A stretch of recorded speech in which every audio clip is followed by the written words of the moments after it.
Black Star Network is here. Hold no punches! I'm real revolutionary right now. Support this man, Black Media. He makes sure that our stories are told.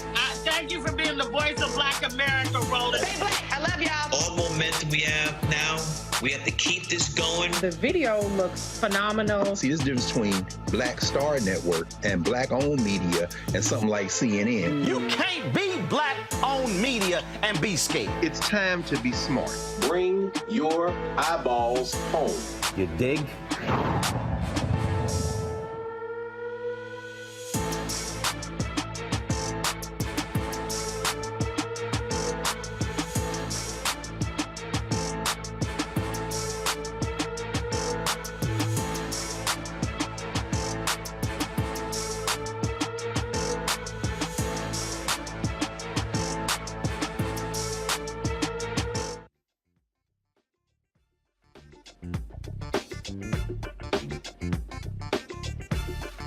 Today is Friday, January 13th, 2023. Coming up on Roland Martin Unfiltered, streaming live on the Black Star Network. We're 2 weeks into the new year. The LAPD has seen 3 police-related deaths so far this year.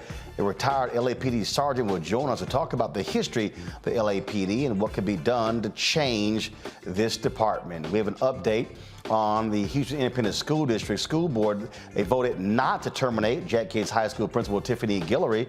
I'll tell you exactly what happened during last night's 4-hour meeting.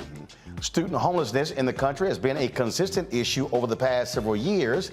We will speak with the executive director of the nonprofit PushExcel, which is launching an aggressive nationwide initiative to improve the lives of students impacted by COVID. Also, we continue our New You in 2023 with Rodney Lennon. He lost 130 pounds, and he makes it clear, if you want to lose lots of pounds, you got to lift lots of weights.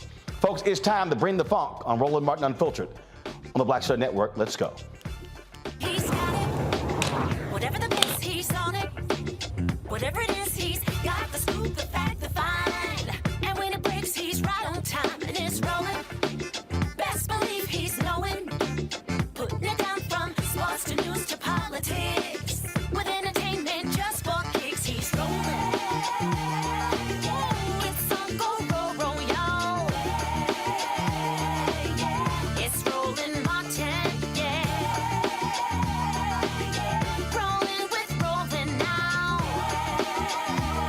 He's funk, he's fresh, he's real, the best, you know he's Roland Martin now.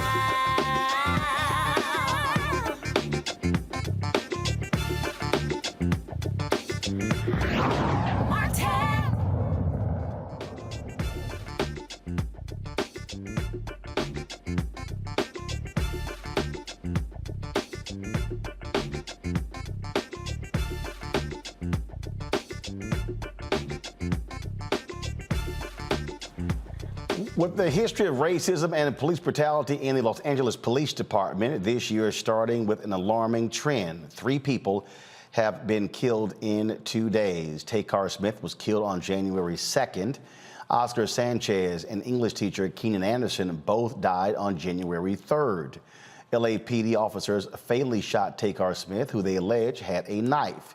Oscar Sanchez was killed because they say he was threatening them with a metal rod. And of course, Keenan Anderson was tased to death. Chief of LAPD, Michael Moore, made this statement following the uptick in police-related deaths. He said, "These cluster of events, while miles apart, deeply concern me. My commitment to the families is not just the condolences, though. It's my commitment to ensuring the greatest transparency as possible, as much as the law allows, to include the details of the investigation, as well as the findings and my recommendations, eventually regarding the actions of our people." Karen Bass, the new mayor of Los Angeles, is also raising her concern with this statement. "We must reduce the use of force overall, and I have absolutely no tolerance for excessive force.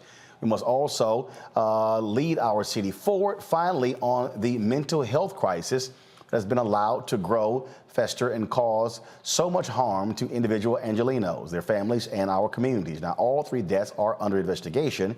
Joining us right now is retired LAPD Sergeant Cheryl Dorsey. Glad to have you back on Roland Martin Unfiltered. So when you look at that statement from the police chief, but you look at 3 folks already being killed. How do you square that? Well, let me say this. Our police chief is savvy. He's used to doing these kind of interviews in front of a bank of cameras. And understand this. He is nearing the end of his first term. He serves at the pleasure of this newly elected mayor, a Black woman. He wants a second term. And so while he's saying all the right things publicly, at the end of the day, the buck stops with him. He will adjudicate all 3 of these uses of force.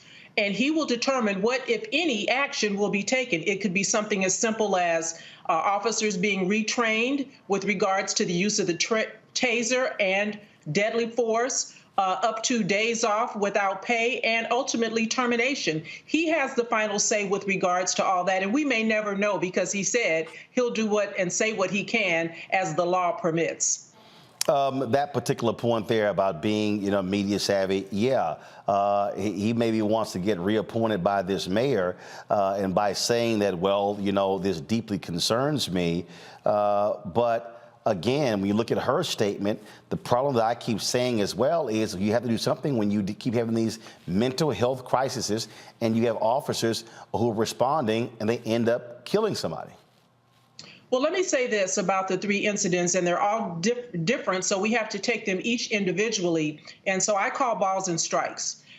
Deadly force is not anything an officer wants to use, but sometimes we have to after we've exhausted all other options and means that are available. And I think in each of these instances, deadly force was used, as we're taught and trained, as a last resort. The problem that I have, however, with the 2 that involve the officers discharging their weapon is the number of rounds that were fired. We're trained and taught to fire 2 rounds in rapid succession and then to reassess whether or not a threat still exists. When the officers did use deadly force, they were confronting armed individuals. And I encourage everybody who gets a chance to listen to me to watch all 3 videos in their entirety. Each is about 30 minutes from varying perspectives of the officer's body cam. What are your thoughts about the young man, the English teacher, who happened to be the cousin of Patrisse Cullors, the co-founder of Black Lives Matter? There are some who said, well, look, he caused the accident, he was on cocaine, and frankly, he committed suicide by police. Well, listen, he was under the influence of cocaine and marijuana, according to reports. He was involved in a traffic accident and was acting very bizarre. Again, that video, too, is available to be viewed. He was running in and out of traffic while he was coherent enough to say they're trying to George Floyd me. He was also saying, I've been accused of killing CeeLo. They're planting drugs in my car. And so I don't know what actually was going on with this young man. I think the use of a taser was appropriate. I'm not sure that he needed to be tased 6 times. Certainly there were sufficient officers on scene, in my belief, based on my training and experience, where you could have dictated 2 officers each grab a limb and let's get this guy in handcuffs. So I don't know if the cocaine in his system or any other diagnosis that he might have in terms of his medical condition were contributing factors. But at the time of this incident, no one knew he was Patrisse Cullors' cousin. No one knew he was under the influence of cocaine. And they did what they needed to do in that moment to keep him from killing himself because he's running in and out of traffic. Gray made a point where you're talking about, well, should have been tased 7 times. Carl Douglas, the family attorney, was on yesterday, and that was something that I noted. I counted almost 8 police officers who were surrounding him, and I'm sort of thinking the same way you are. You mean to tell me that 8 cops, 1 guy, they can't actually subdue him without tasing him 7 times? Yeah, that's the problem that I have, and that's something that they're going to have to address when this thing is investigated administratively. But again, understand Chief Michael Moore has total autonomy in terms of what he does with those officer or the officer who kept laying on the taser button, discharging those bolts into Mr. Anderson's body. And so again, it could be something as simple as retraining the officer and officers on that department about proper use of a taser. So, we'll find out, maybe, maybe not, how this is going to be handled in terms of what discipline, if any, the officers are going to receive. But I think at the end of the day, there'll probably be culpability pointed in all directions. The thing that we often talk about on this show really comes to actions of police officers. And what I keep saying is, look, death is death. It is final. You don't come back from that. There's no check that you're to come back from. I totally understand when officers are faced with a life or death situation, but I just think that in situations like this, you got to be far more aware of that and not just go to as hard as possible. And I think, again, this is where I believe training, this is where expertise comes in. This is also where humanity comes in. Absolutely. And listen, there was somebody on scene dealing with Keenan Anderson, the gentleman who was involved in the traffic collision, who was tased 6 or 7 times.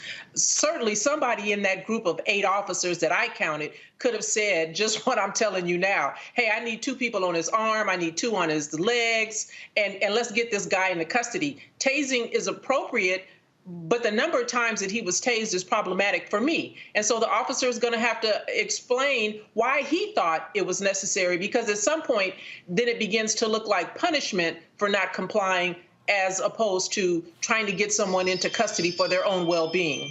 All right, then. Well, again, we'll see exactly what happens with these investigations. Cheryl Dorsey, always a pleasure to have you on the show. Thank you so much for having me. All right, folks, we come back. I'll talk about this with my panel.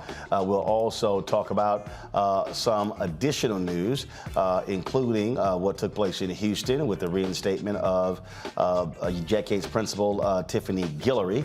And we'll talk about, again, why it's important for people, community, to come out and express their concerns and to show that they care about these matters. Folks, don't forget, download the Black Star Network app, Apple phone, Android phone, Apple TV, Android TV, Roku, Amazon Fire TV, Xbox One, Samsung Smart TV. You can also join our Bring the Funk fan club. Your dollars make it possible for us to do what we do. Send check-in money orders to P.O. Box 57196, Washington, D.C. 20037-0196.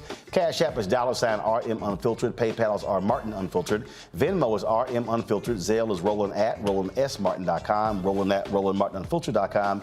And be sure to get a copy of my book, White Fear, How the Browning of America is Making White Folks Lose Their Minds. That, of course, is available at bookstores everywhere. And also, I want folks to remember, if you're in St. Louis, we're going to kick off our White Fear tour with a book signing in St. Louis. We're going to be, of course, with the St. Louis Urban League taking place January 21st on at 3 p.m. And so I'll be with a Q&A with Tef Poe, as well as Michael McMillan. Look forward to that, folks. We'll be right back. Hatred on the streets, a horrific scene, a white nationalist rally that descended into deadly violence. White people are losing their damn minds. As an angry pro-Trump mob storms the U.S. Capitol, we've seen We're about to see the rise of what I call white minority resistance. We have seen white folks in this country who simply cannot tolerate black folks voting. I think what we're seeing is the inevitable result of violent denial. This is part of American history. Every time that people of color have made progress, whether real or symbolic, there has been what Carol Anderson at Emory University calls white rage as a backlash. This is the rise of the Proud Boys and the Boogaloo Boys. America, there's going to be more of this. Here's all the Proud Boys, Dave. This country is getting increasingly racist in its behaviors and its attitudes because of the fear of white people. The fear that they're taking our jobs, they're taking our resources, they're taking our women. This is white fear.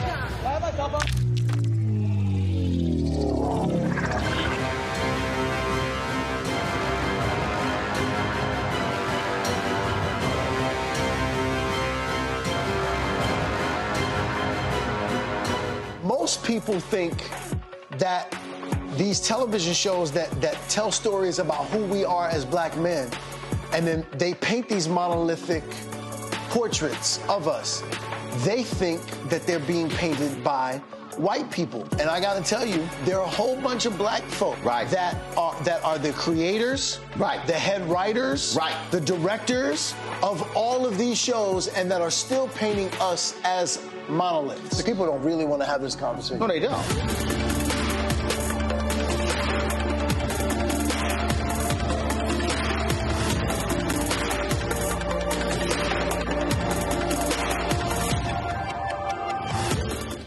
Hi, I'm BB Winans. Hey, I'm Donnie Simpson. What's up? I'm Lance Gross, and you're watching Roland Martin Unfiltered.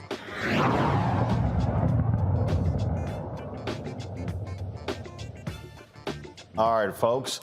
Joining us right now, Kila Bethea, communications strategist, Michael Imhotep, host of the African History Network show, Matt Manning, civil rights attorney. Matt, I'll start with you. We had Samuel Singawe on, and he tracked where in 2022 there were more police killings than ever before.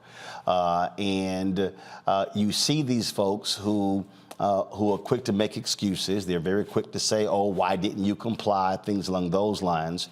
But when you're a police officer and you have that much power, when you literally can take someone's life and get away with it, you might want to be judicious in your actions. I agree completely. And it's funny that we're talking about this today, because when I get off of your show, I'm filing a lawsuit today where a man was tased 6 times inside an ambulance when he refused treatment after having an accident. 6 times, black man tased. 3 officers holding him down. He was tased 6 times. What we find, Roland, is that with qualified immunity and some of the other hurdles that plaintiffs have in these cases, the issue is it's so difficult to vindicate your constitutional rights. We talk about it every week, but the problem is there's really no check on police who go way too far, which we're seeing across the nation as an epidemic. There's no check unless and until there are actually laws passed that don't allow them to escape responsibility. And this becomes a huge issue when you see that in this instance, all 3 of these gentlemen died with a stun gun. So that's important because it's not just people being shot fatally with a handgun. You're talking about even less lethal or supposedly less lethal mechanisms causing death. So we really have to have a come to Jesus moment about policing in this country. You would have thought that after George Floyd that would happen, but we're continuing to see this. And we continue to see an uptick. And until these officers are held accountable, there will be nothing to disincentivize them continuing to use excessive force. And that right there, Kelly, that's what it comes down to, the outcome of the actions. And just all too often, you have excuses that are made. You have the police union that will quickly support them, but you got to have accountability. I mean, at some point, it's simply we cannot continue of just saying, oh, let's just keep making $1 million payouts in these cases. You can't. And frankly, those $1 million payouts are coming from taxpayers and the likes, or other people's pensions. And that's not fair to anybody involved, especially those who were not part of that incident in which, basically an innocent was murdered at the hands of law enforcement. What frustrates me about these cases now, to Matt's point regarding George Floyd, and I think I said this on your show when it happened, I was frustrated. Even though I was elated by the fact that somebody was held accountable for George Floyd's death, it simultaneously frustrated me in that everything had to be absolutely perfect in order for justice to be served on behalf of George Floyd. And in these cases, there's so much gray area like there are in any other case with any other set of facts, that the standard for accountability was raised infinitely higher beyond a reasonable doubt, to the point where it feels like these victims of law enforcement violence, of police violence, won't get the justice that they deserve because the standard is now so impossibly high. So we need to have a come to Jesus moment with accountability, but we also need to have a come to Jesus moment with what exactly is the standard in court now and beyond for justice to be served, because right now it's beyond a reasonable doubt.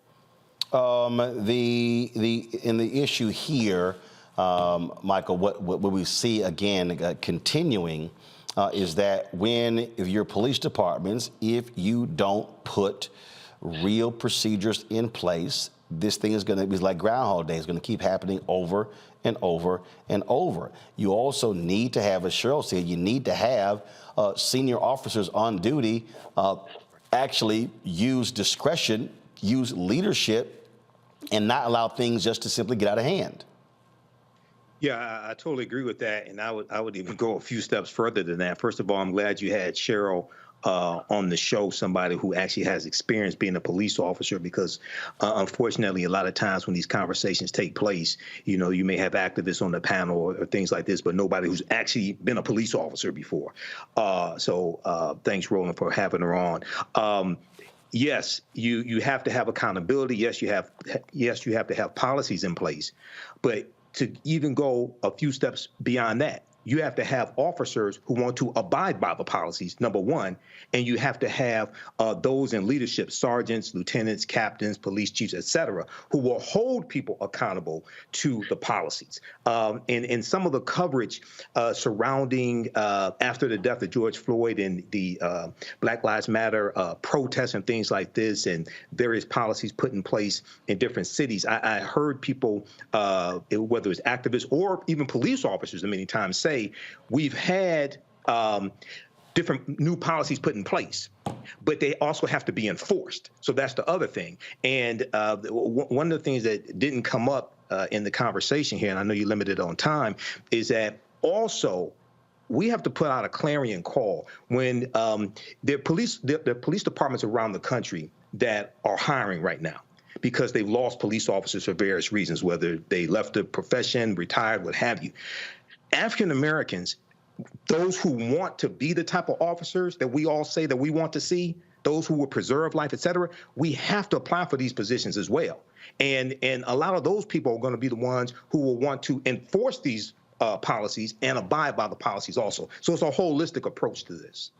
But Matt, unfortunately, what we just continue to see is an escalation in settlements. Now what is happening, we're actually seeing insurance companies saying, you know what, we're going to jack up the rates because we're tired of these payouts. Yeah, well, I haven't seen that, but yeah, I mean, that is an issue, particularly because Kelly alluded to it earlier. A lot of times this comes out of the city or the county's coffers, so there is a detriment to taxpayers, and a lot of times there's not insurance. That's one of the other issues that people don't realize. With most professions, if you commit an offense or you make a mistake, even me as an attorney, I have malpractice insurance, right? Officers generally don't have insurance. So one of the problems for plaintiffs is if they sue an officer in his or her individual capacity, there may be a bona fide case and no one from whom to recover. So I think some of this is, kind of to Michael's point, a larger policy issue, not only in changing some of the policies and making people abide by them, but even requiring, for instance, that a city or individual police department has insurance policies to cover their officers so that it's not coming out of the county's coffers, but that there's something there if there's a bona fide case. And, you see that issue as it relates to plaintiffs trying to recover in the cases where it's not a $12 million case. It's not a big $1 million settlement. There are a lot of things that happen that aren't six-figure cases, and the city or the county still has to pay out, and they should be required to have insurance to do that.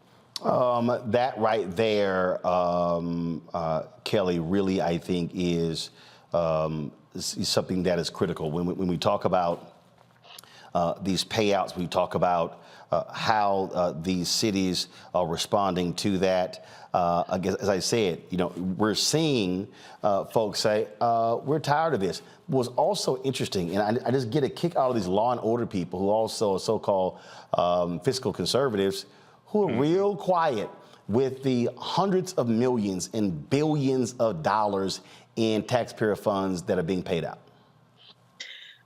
Those fiscal conservatives are conservative with their own taxes, so they're probably not even in the pot. So that's probably why you're not even hearing from them. It's kind of like those who live in glass houses need to shush. But you're right. The issue of taxpayers carrying the burden of these families' recovery funds, like it's going to get ridiculous if it's not ridiculous already. And I worry, especially in these major metropolitan cities where you're seeing, I don't want to say an uptick, but certainly the spotlight is on them when it comes to law enforcement violence. I worry about who's really going to be footing that bill because, rent's high, everything's high. Taxes are going up and eggs are expensive. Like, who's really going to be footing this bill, and how is that going to affect the family's recoveries? Are they going to shrink the recovery amount? legislatively speaking? Are they going to increase taxes so they can pay them off? Is there going to be insurance involved? You don't know. At this moment, none of us know. But it is concerning the fact that everybody's bending over backwards regardless, without accountability being taken into account when it comes to these incidents. They continue and they continue and they continue. And unfortunately, you simply are not seeing the level of accountability. And really, Mike, we got about 30 seconds. The issue that jumps out the most is that in this country, the laws have been passed, and there are literally so many protections, and Matt knows this very well. It is hard to pierce that when they are pretty much absolved of anything.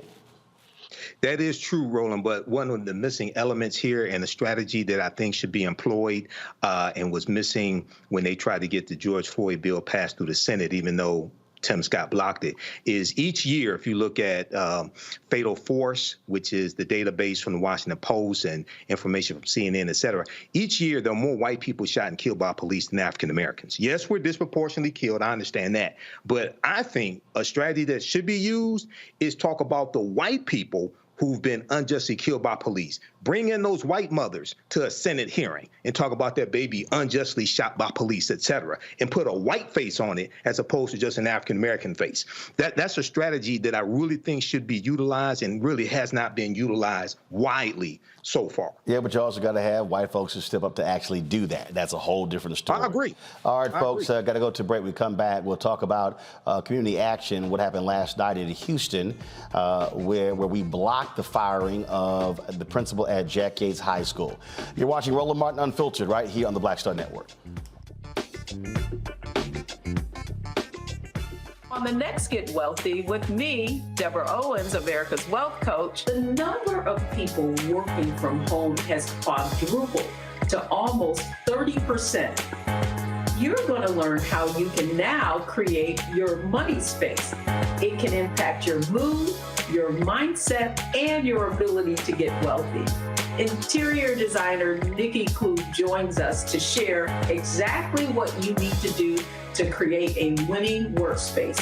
Make a space that is going to instantly put you in the mindset so that you can be more productive, so that you're organized, so that you're inspired, or you're really focusing in on the task at hand. That's right here on Get Wealthy, only on Black Star Network.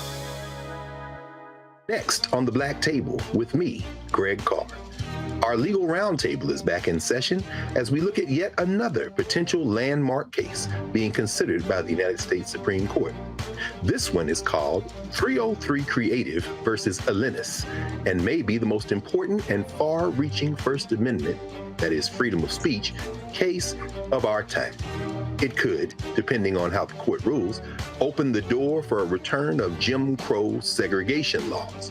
It's true. If you say we can discriminate against one, you're saying we can discriminate against all. That's on the next Black Table. Don't miss it. Right here on the Black Star Network. We're all impacted by the culture, whether we know it or not. From politics to music and entertainment, it's a huge part of our lives, and we're going to talk about it every day right here on The Culture with me, Faraji Muhammad, only on the Black Star Network. Hey, I'm Amber Stevens-West. Yo, what up, y'all? This is Jay Ellis, and you're watching Roland Martin Unfiltered.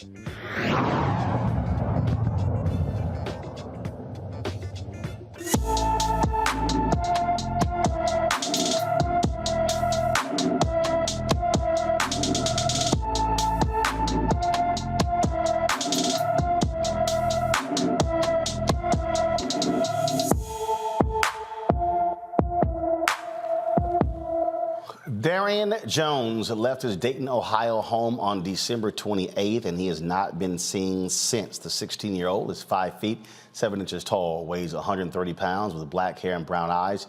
Anyone with information about Darian Jones should call the Dayton, Ohio Police Department at 937-333-2677, 937-333-2677. Folks, last night, after 4 hours of a school board meeting, the Houston Independent School District voted 6-3 not to fire Tiffany Guillory, the principal at Jack Yates High School. This was the vote. School principal, as discussed in closed session, and authorize the superintendent or his designee to provide notice of the same effective January 13th, 2023. Is there a second?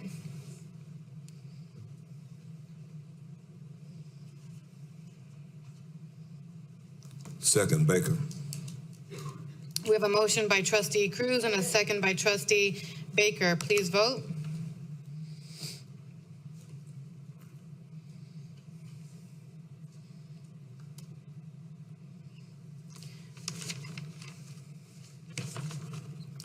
We have 3 in favor,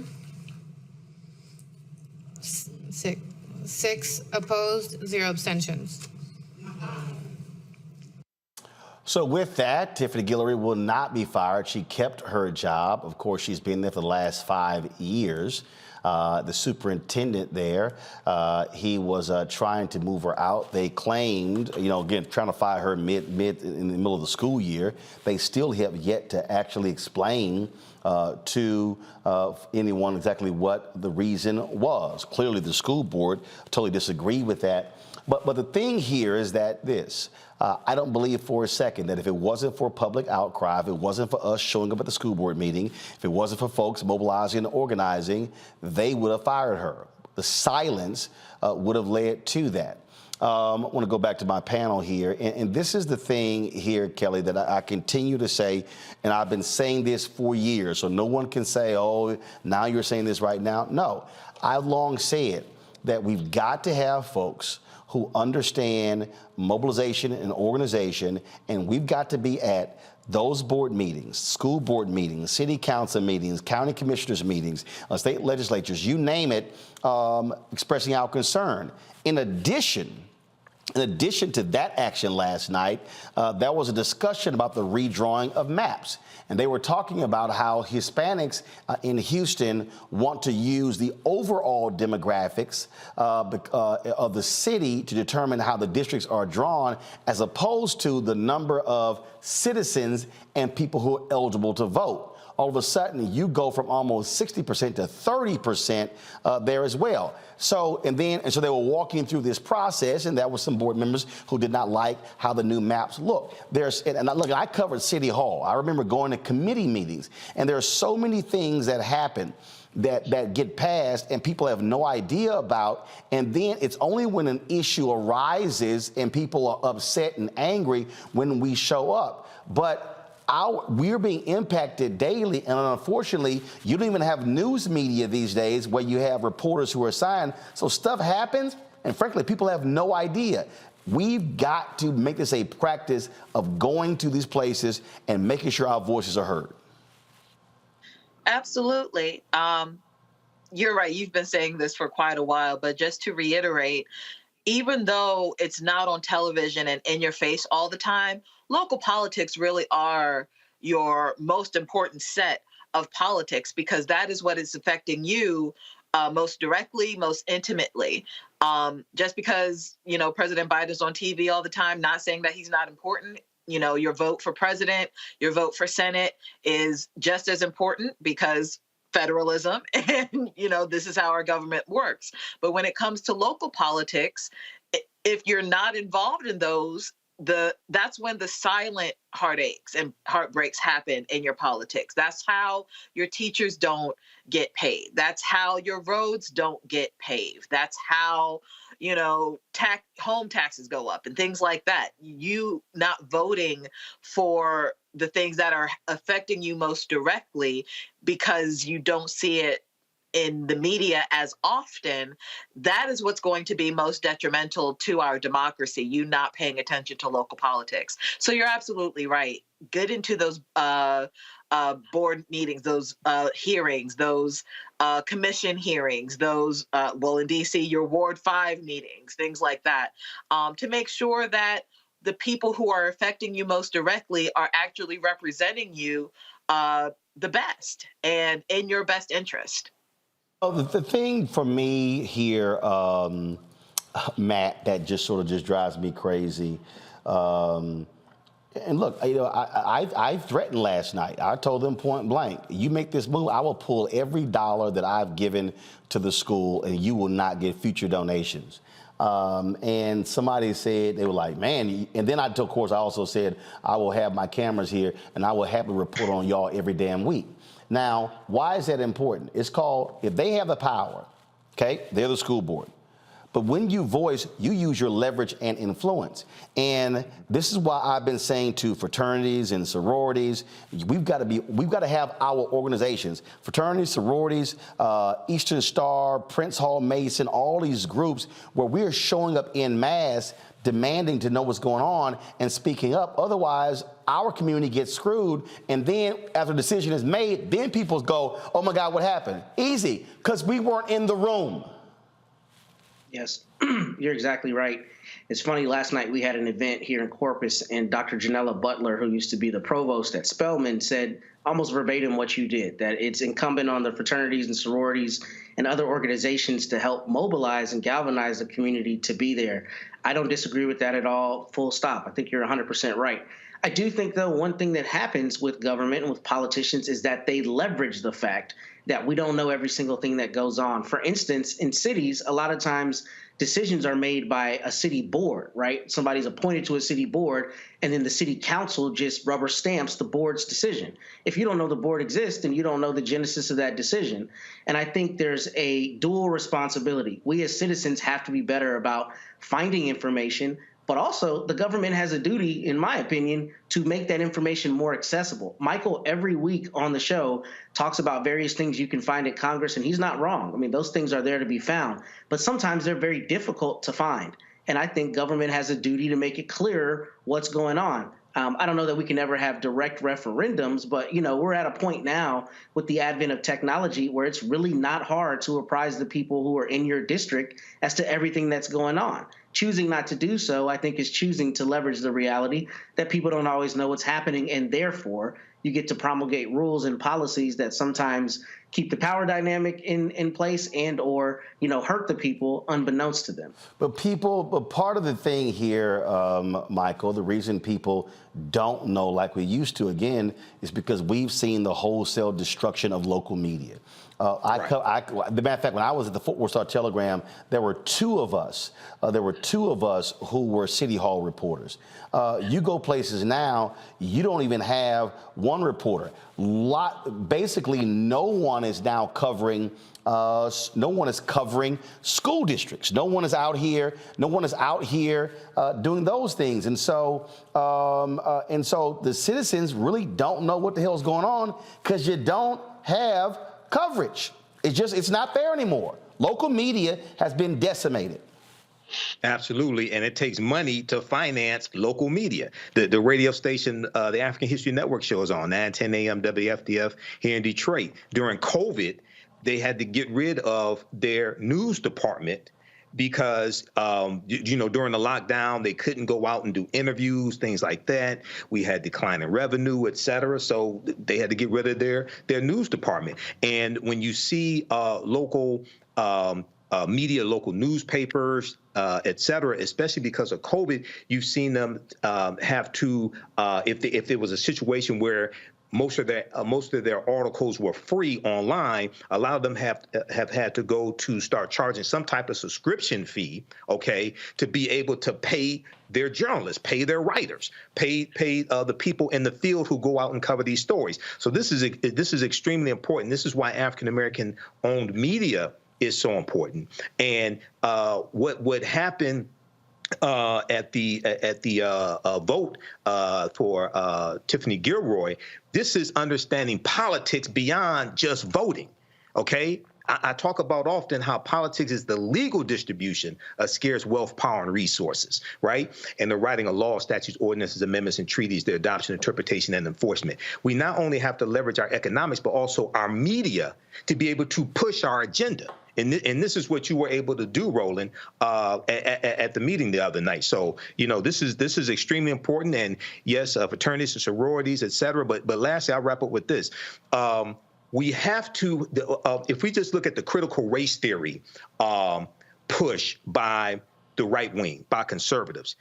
That did not happen by accident. That was financed. It's heavily financed by dark money. They were very organized, et cetera, right? Organizing parents to run for school board office, and then they're going to run for larger offices. We have to, on our side, we got to have a counter movement that does the same thing, okay? And that's something that's largely lacking nationwide, a counter movement to the anti-critical race theory movement. Yeah, but again, if it's not being financed, it's not going to happen. Yes. All right, folks. Some good news, finally. After 4 years of this show, we have been nominated for an NAACP Image Award, of course. And so here's the deal. It's now public. Go ahead and show it. So here are the nominees. Of course, our election night coverage, along with other specials from OWN and ABC as well. And so here's the deal. You can vote. The public can now vote. So I want you to do this here. I'm gonna try to see if I can do this real quick here. You go to my iPad, and so here's what you go to NAACPImageAwards.net. Okay. What you do is you click vote, and then what happens is you see all of the categories here. Again, our category is outstanding news information special. You will see right here, this is where, and then you click vote. Now what you can do is you can vote in one category, or you can go back to vote in all the categories. And then once you're done, you can only vote via one email, just one email. And keep in mind, the deadline is February 10th at 9 p.m. Eastern. So I want all of our folks to vote for Roland Martin Unfiltered to win the Image Award for this category, Outstanding News Information Series or Special. Go to NAACPImageAwards.net to cast your ballot. All right? You're watching Roland Martin Unfiltered on the Black Star Network.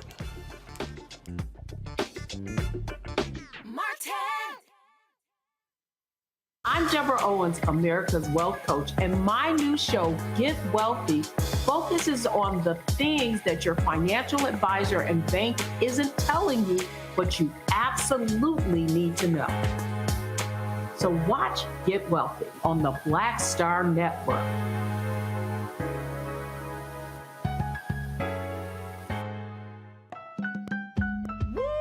We're all impacted by the culture, whether we know it or not. From politics to music and entertainment, it's a huge part of our lives, and we're going to talk about it every day right here on The Culture with me, Faraji Muhammad, only on the Black Star Network.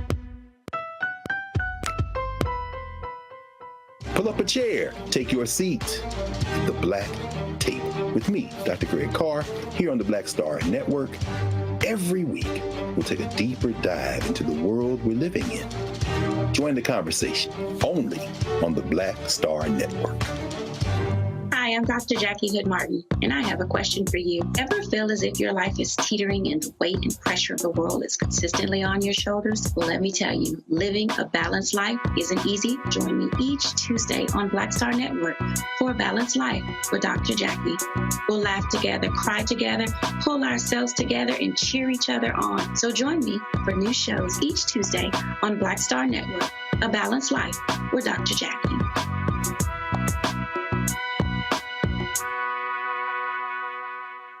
Hi, I'm Teresa Griffin. Hi, my name is LaToya Luckett, and you're watching Roland Martin Unfiltered.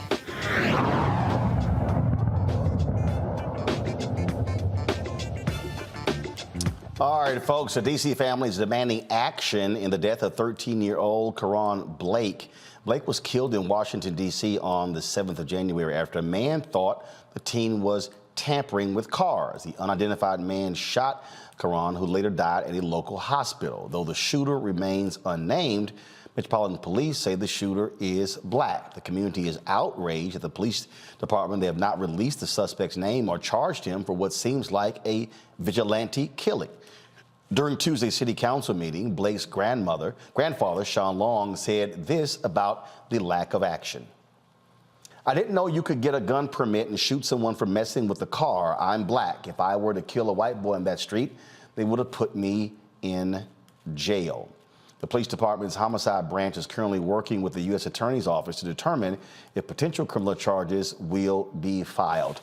Matt, this is a strange story because You're basing it just what on the testimony of this man saying, oh, he looked like he was tampering with cars, and he hasn't been arrested. This is people like, what the hell's going on? And I think they're justified in wondering that. I mean, this is pretty strange, particularly when you have a fatality, for someone not to be taken into custody if they've given the police a version of events that seems questionable, right? Or seems like the police cannot corroborate. I will tell you, sometimes the effect of particular state law can affect this. For instance, in Texas, you can use deadly force to protect property. I mean, that sounds absurd, but that's the law here, right? So I've actually seen cases before where someone was not prosecuted because they confronted someone who was breaking into a car at night and they shot him. That actually happened a few years ago here with a DPS trooper. So it depends on the law. I don't know how it works in D.C., but the larger principle is— Now remember, because the issue with D.C. is that the U.S. Attorney's Office prosecutes. So you got a different sort of thing happening here. Right, but D.C. is obviously a federal district. There's federal law that applies, but D.C. has local laws that are prosecuted by a federal, the federal authorities, right? So the U.S. Attorney's Office there prosecutes local crimes. Every crime there is not a federal crime the same way it would be a federal court in Texas. But in any event, what I'm getting at is it's just strange that when you have somebody who has attested to shooting and killing someone, particularly where it doesn't sound like it's been released that he was in any way threatened with force, that's pretty uncommon for someone to not be arrested. And I think the citizens are justified in wondering what's going on and expecting transparency. However, I would also say that I do think, people need to let the investigation run its course to an extent, because there may be some evidence there that they're unaware of that justifies this for some reason in the police's eyes. But I don't see that based on the basic story if someone was allegedly tampering with cars and was shot and killed for that, unless state law, or rather D.C. law, expressly allows that. That to me seems to be a per se reason for an arrest. Absolutely. And so if somebody is, again, you're saying tampering with cars, but was it actually happening? And then to shoot to kill. And so residents rightfully are outraged, Kelly. This actually really hits close to home. Quite literally, I live maybe 3 minutes away from where this occurred. So it is conflicting emotions in that I get the local news in DC, right? And there's been an uptick in crime regarding youth, carjacking, assaults, and the like. And then you have this uptick in gentrification, where people who aren't necessarily from the DMV at all are moving into areas that were and still are predominantly Black, and taking that gentrification culture into these Black spaces. So how do you reconcile that? You need to hold the person accountable who shot this this young boy, because that's who he is. I hear a lot of young man and this, that, and like, he's 13. He's a child. He's a young boy. And he died virtually for no reason, because no one should be dying over a car, period. I don't care who you are.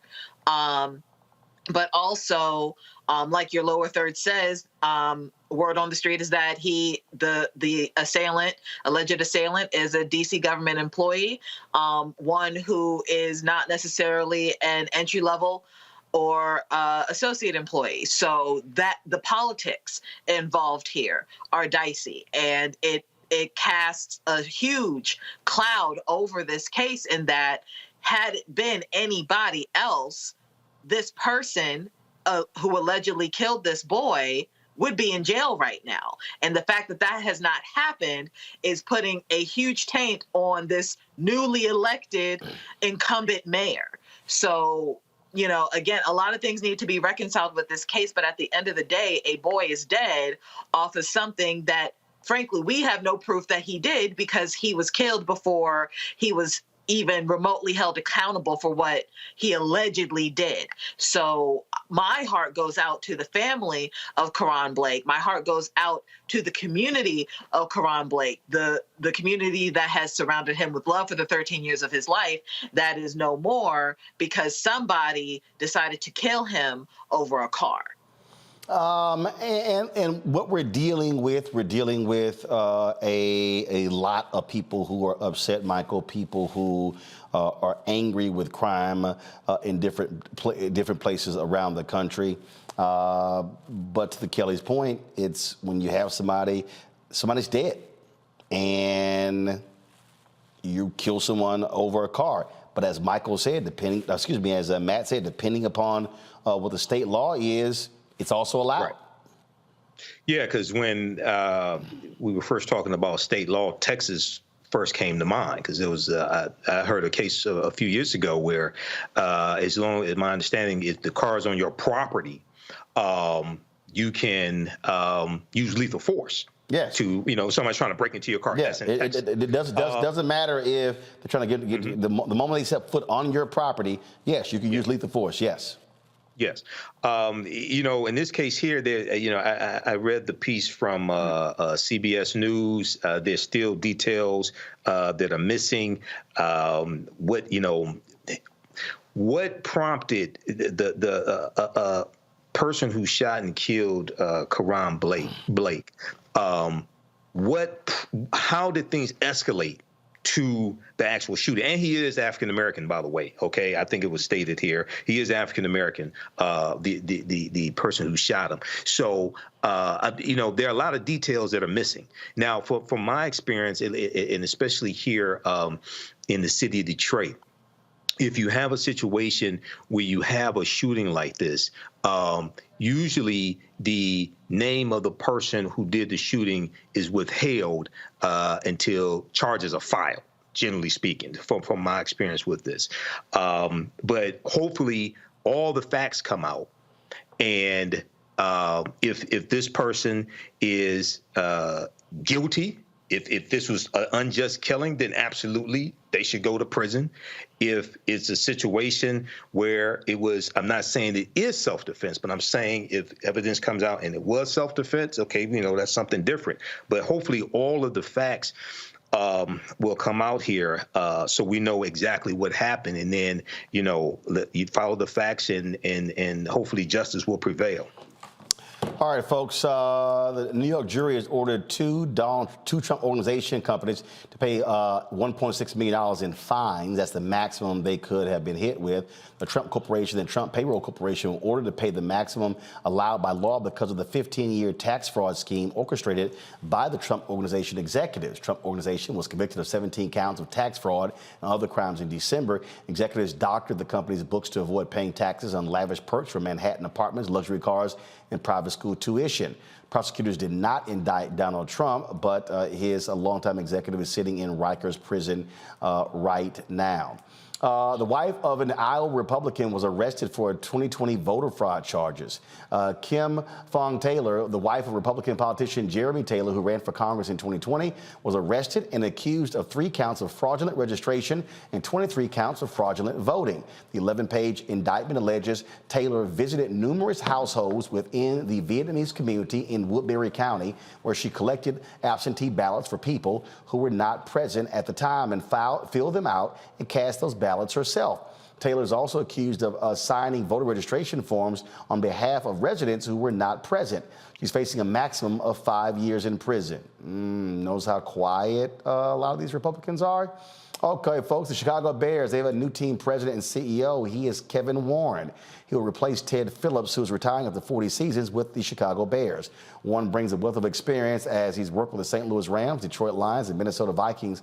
In 2020, he became the commissioner of the Big Ten. Given the Bears' history of racism, owner George Halas played a central role in the league-wide 6-year black player ban. Now, Warren's hire will bring a level of diversity not seen in the Bears' leadership, as he will oversee general manager Ryan Poles and the business operations. The NFL is still struggling with diversity in leadership, with just 4 teams in 2020 having a black president and 1 black head coach remaining in the NFL. And folks, Major League Baseball is mourning the death of former Philadelphia Phillies outfielder Lee Tinsley. Tinsley entered the major leagues in 1983 and the Seattle Mariners, had 2 stints with the team, wrapped around 2 stops with the Boston Red Sox, and stayed with the Philadelphia Phillies in 1996. After hanging up his hat as a player, he went into coaching. He coached with the Arizona Diamondbacks, Los Angeles Angels, Chicago Cubs, Cincinnati Reds, and the Mariners. Lee Tinsley passed away at the age of 53 years old. Folks, one of the things that I did also want to mention, as we've been talking about these various stories, today is the last day of public comment for the FCC looking at the purchase of Tegna by Standard General. And of course, we had Sue Kim, who was the Korean American who leads Standard General, on our show. And I actually posted something on my Twitter account, and hopefully the FCC will see the interview that we did. Because I do believe that $8.4 billion acquisition could be quite beneficial to Black-owned media and Black content creators. I've long said that we've got to have more minority ownership, more Black ownership of media properties. What I've also said is you've got to have partnerships, whether they're joint ventures, whether you're talking about, of course, M&A, different ways of working together. And so if you missed the conversation, go to our YouTube channel, go to the Black Star Network app. You will see my interview with Sue Kim. There's been a lot of talk about he's not the right kind of minority. Somebody actually said that. But I can tell you right now, I've had conversations with him, and I'm really hopeful that if they move this forward, that you're going to see that, because we do need greater distribution. We absolutely need greater access. And then when you're talking about being able to partner with a larger firm, because look, we continue to battle these ad agencies who continue to screw us over, even when it comes to the federal government. Trust me, I got a lot more to say about that next week. I'll tell you all about that. But this is one of the ways that we remain broke, when we don't have access to resources, don't have access to distribution, and so that happens. By the way, we signed a deal with MUXIP, the company. They're actually handling our 24-hour fast channel. And so if you go to Amazon News, you will actually see the 24-hour channel of the Black Star Network on that particular platform. And so we, of course, partnered with them. And so this company, as I said, they're handling the back end, which means that they're the company that we are sending our signal through to send through these other different networks. And so one of the things that we are doing is talking to other companies. And so in addition to the OTT platform, which is you see with the app, or you see on YouTube, we actually have now a 24-hour streaming channel, which is on Amazon News. And our goal is to be on 5 other platforms by the end of the year. All right, folks, when we come back, we're going to talk about PushExcel, fighting homelessness in America. You're watching Roland Martin Unfiltered on the Black Star Network. When you talk about blackness and what happens in Black culture, you're about covering these things that matter to us, speaking to our issues and concerns. This is a genuine people-powered movement. There's a lot of stuff that we're not getting. You get it, and you spread the word. We wish to plead our own cause. Too long have others spoken for us. We cannot tell our own story if we can't pay for it. This is about covering us. Invest in Black-owned media. Your dollars matter. We don't have to keep asking them to cover our stuff. So please support us in what we do, folks. We want to hit 2,000 people, $50 this month, raise $100,000. We're behind $100,000, so we want to hit that. Y'all money makes this possible. Check some money orders. Go to P.O. Box 57196, Washington, D.C. 20037-0196. The Cash App is $RM Unfiltered. PayPal is R Martin Unfiltered. Venmo is RM Unfiltered. Zelle is roland@rolandsmartin.com.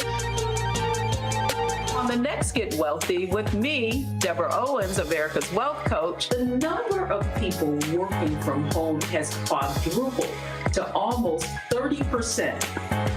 you're going to learn how you can now create your money space. It can impact your mood, your mindset, and your ability to get wealthy. Interior designer Nikki Klug joins us to share exactly what you need to do to create a winning workspace. Make a space that is going to instantly put you in the mindset so that you can be more productive, so that you're organized, so that you're inspired, or you're really focusing in on the task at hand. That's right here on Get Wealthy, only on Black Star Network. Hey, I'm Arnez Jake. Black TV does matter, dang it. Hey, what's up, y'all? It's your boy Jacob Lattimore, and you're now watching Roland Martin right now. Stay woke.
All right, folks, PushExcel is launching an aggressive campaign to help students who are dealing with the impact of COVID, who are also homeless. The organization is dedicating to raising awareness to address the needs, again, of homeless students and building better communities. Joining us right now is Reverend Dr. Jeanette Wilson. She is the PushExcel's Executive Director. Glad to see you, Jeanette. So tell us about this initiative. First of all, how extensive is the problem? The problem is widespread all across America, both in urban and rural communities. We have discovered that there's a large homeless student population that we just kind of ignore. And I think 2 years ago, they decided to require the superintendents and principals to document homeless students in public schools. I talked to a school here in Chicago. 20% of the students are homeless. How can we expect them to learn? How can we expect them to do homework when they have no home? They are unhoused. That's the latest term. Also, you have students who are in college who are homeless. So when we go to winter break, spring break, where do they go? What happens to the meals, that free and reduced lunches that they had in elementary and high school, or food that they had on the campuses when they were in college? They don't have it. And so now you have a whole population of people that tend to drop out, become frustrated, or just very low performers, not because they don't have the capacity, but because they don't have the support. So, so what have you all encountered? And we talk about students. I mean, you're talking about elementary, middle school, high school, but also college, right? Yes, sir. And so the thing is, our breakfast is designed to raise scholarship dollars and fund programs after school and on Saturday. But when children have no place to call home, no safe place to live, we are creating a problem. And this became very evident in COVID, because when you close the schools to keep them from getting COVID, you say work from home. How can I work when I have no home? There's no electricity, there's no shelter for me, nor do I have the capacity as a child to do anything about it. Homelessness is not something I caused. I was born into the situation, and I have no capacity to change it. And then I look at other children and I feel like I must be invisible because I'm homeless. We provide for children who are juvenile delinquents.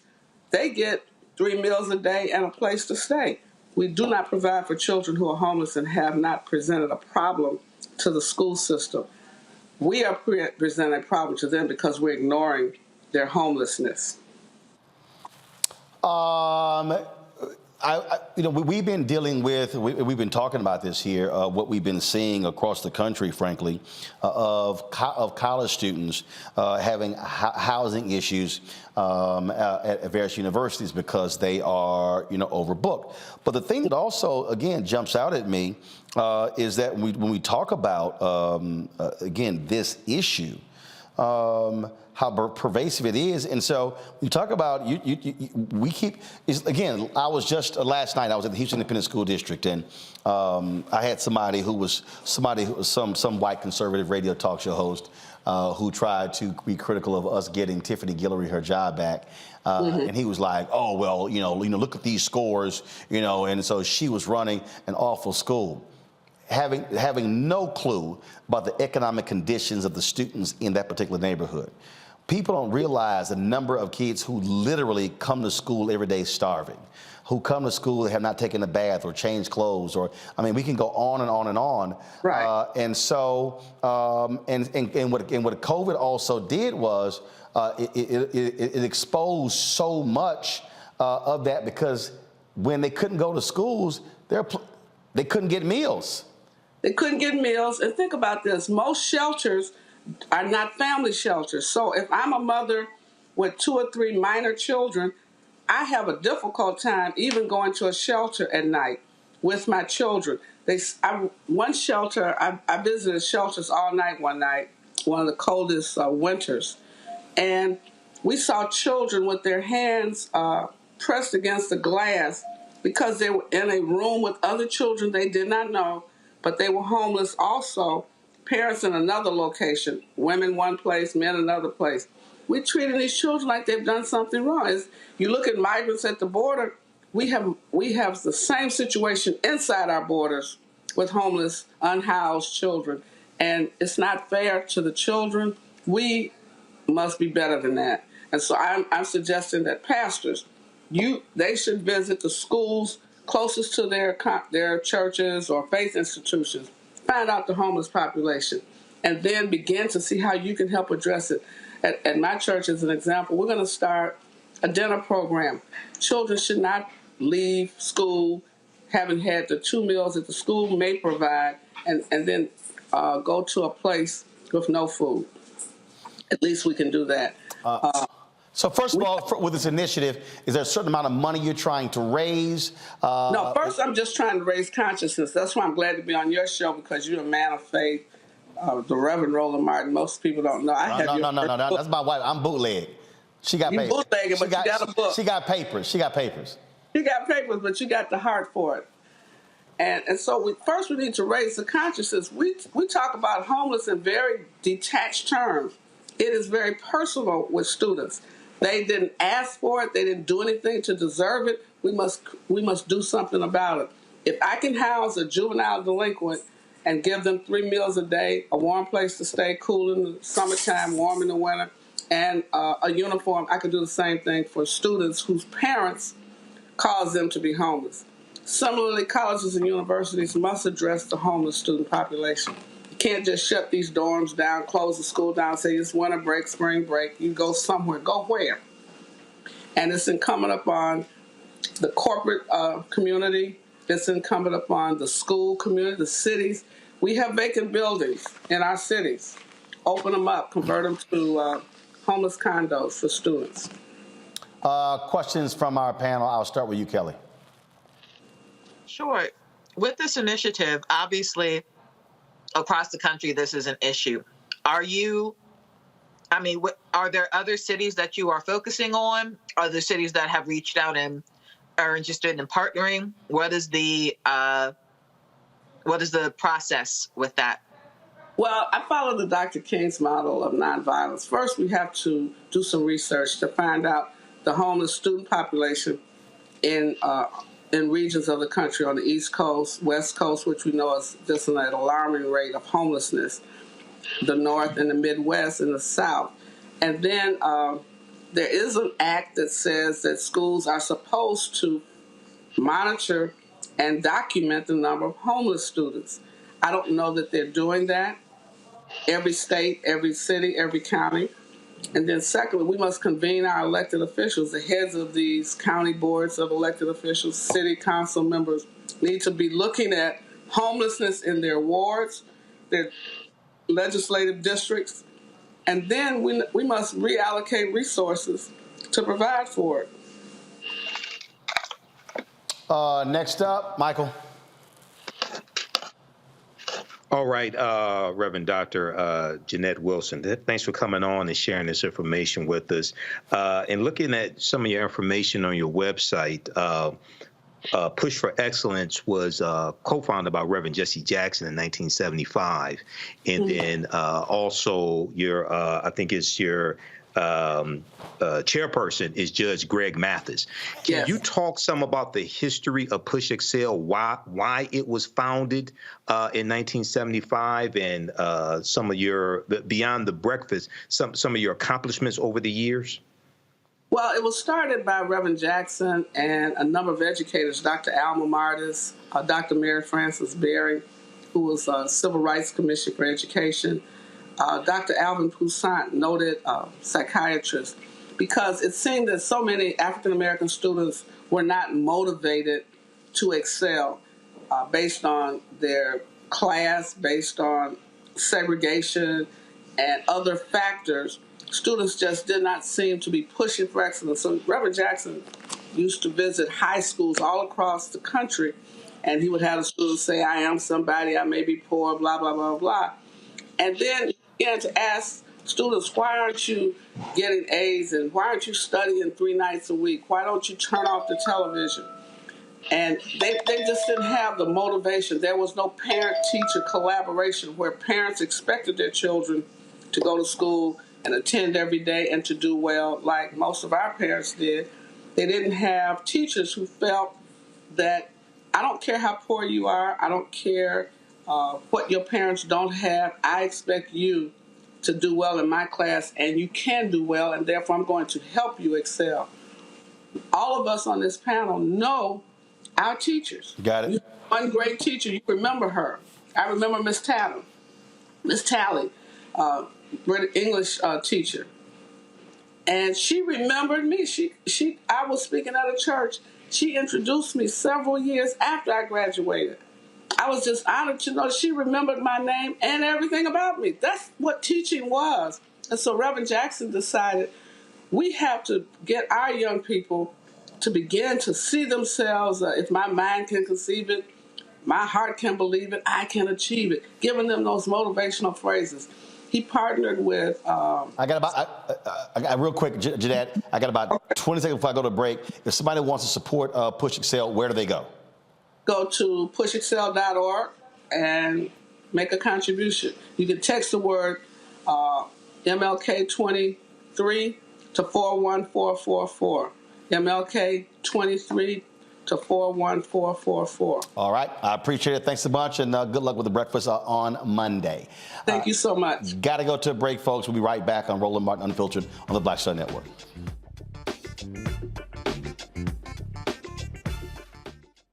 Folks, Black Star Network is here.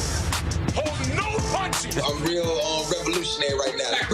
Support this man, Black Media. He makes sure that our stories are told. Thank you for being the voice of Black America, Roland. Stay black. I love y'all. All momentum we have now, we have to keep this going. The video looks phenomenal. See, this difference between Black Star Network and black-owned media and something like CNN. You can't be black-owned media and be scared. It's time to be smart. Bring your eyeballs home. You dig?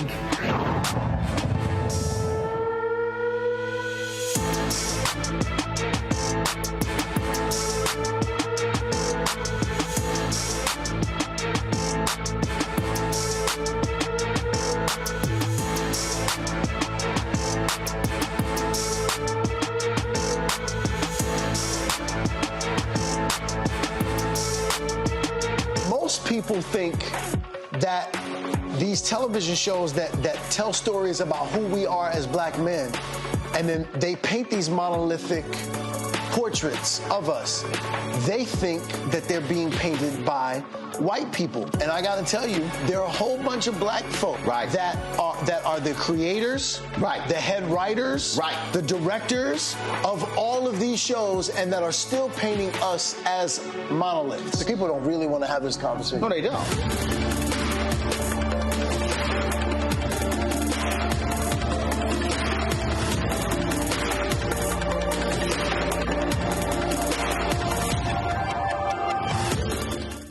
Hi, I'm BB Winans. Hey, I'm Donnie Simpson. What's up? I'm Lance Gross, and you're watching Roland Martin Unfiltered.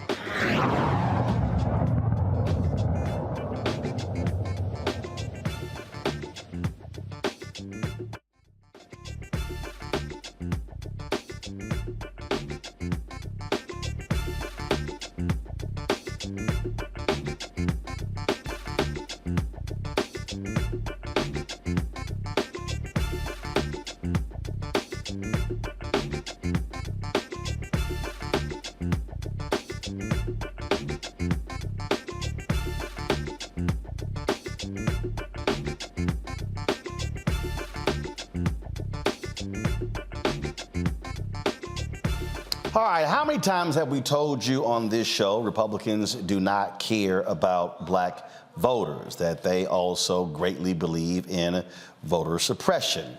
Well, we now see that as the case in Wisconsin. Charlie Sykes is a longtime conservative in Wisconsin who's been highly critical of his party since Donald Trump came to power. And he posted this item today on his website called Suppressing the Black Vote and Bragging About It. And in it, he quotes and this is the quote, this is from a Republican official named Robert Spindell in Wisconsin. He said, quote, "We can be especially proud of the city of Milwaukee, 80.2% Democratic vote, casting 37,000 less votes than cast in the 2018 election, with a major reduction happening in the overwhelming black and Hispanic areas." Now, when you go further down, in here, you will actually see in here where they talk about this whole issue and what this guy actually said. He said, in the city of Milwaukee, and first of all, he put this in an email. In the city of Milwaukee, with the 4th Congressional District Republican Party working very closely with the RPW, RNC, Republican Assembly and Senate campaign committees, statewide campaigns, and RPMC in the black and Hispanic areas, we can, and so the whole point about especially being proud of reducing it. Now, this is what he did. He claimed that this was the result of a well thought out, multifaceted plan that included biting black radio negative commercials run last few weeks of the election cycle straight at Dem candidates, a substantial and very effective Republican coordinated election integrity program resulting with lots of Republican paid election judges and trained observers and extremely significant continued court litigation. He also said, in a Democratic city or Democrat county where up to 80% of the people are voting for the Democrats, that's a good thing and helped ensure that Senator Johnson got over the goal line. Now, he wrote this in an email when contacted by the Associated Press. He goes, "I will not stand for that. The last thing I want to do is suppress votes." But here is the thing, folks, that jumps out. This was one of the fake electors for Trump. But if you really want to check this out, watch this right here. He is a member of the Wisconsin Election Commission, the state body that oversees election integrity in the state. There are 3 Republicans and there are 3 Democrats. This is the thing that I have been saying over and over and over again, that this is the fundamental strategy of the Republican Party, how they have been targeting black voters. And when y'all are watching these people out here who are commenting on stuff and who are, and again, I've been very critical of these black people claiming they super black, demanding tangibles, but telling you not to vote. They are operating as agents with these people here. The work that they are doing is alongside these people here. And the misinformation targeting black people is designed for this. Remember, Mandela Barnes lost, I think it was about 28,000 votes. Had you had the turnout in Milwaukee, and in fact, Milwaukee lost about 50,000 fewer people who voted in Milwaukee in 2022 than 2018. Now, I'm not absolving Mandela Barnes of anything because his campaign sucked. Their black strategy sucked. But do understand, it is a concerted effort by Republicans. I talk about this in my book, White Fear. This is a part of their strategy. This is what they want to do to African Americans. They do not want us to vote. This guy, Michael, is making it plain. He puts it in an email and he can't run from it. You're mute. Story today. There you go. All right, go ahead. Go ahead. Yeah, I'm so glad you covered this story today, Roland, because I first found out about this today on Nicole Wallace's show on MSNBC, and she had Charlie Sykes on as well. This is a type of disinformation campaign, okay? And they bought ads targeting African Americans to depress the vote. This is one of the things that they did, okay?